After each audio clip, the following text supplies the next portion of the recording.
পুঙ্কি ও ঝোপঝপির সোনালী বাঁশের অভিযান। একদিন ঘন জঙ্গলের মধ্যে বসে ছিল এক বিশাল পান্ডা। তার নাম পুঙ্কি।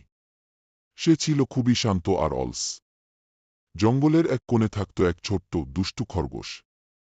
তার নাম ঝোপঝপি। সবসময় লাফিয়ে বেড়াত। ঝর্ণার পাশে খেলতে খেলতে ঝোপঝপি খুঁজে পেল এক রহস্যময় মানচিত্র। তাতে লেখা, সোনালী বাঁশের বন শুধু সাহসীদের জন্য। ঝোপঝপি দৌড়ে গেল পুঙ্কির কাছে। চলো পুঙ্কি, আমরা একসাথে যাই। পুঙ্কি বলল, আমি তো ঘুমোতে ভালোবাসি। তবে যদি তুমি পথ দেখাও, চল। তারা দুজন মিলে রওনা দিল।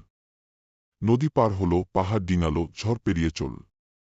শেষমেশ তারা পৌঁছাল এক জাদুকরি জঙ্গলে, সোনালী বাঁশের বন।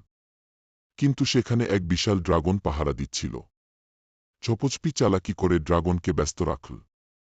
আর পুঙ্কি তার শক্তি দিয়ে বাঁশগুলো তুলতে লাগল। অবশেষে তারা ফিরে এল নিজেদের জঙ্গলে। হাতে সোনালী বাঁশ আর মনে এক দারুণ বন্ধুত্ব।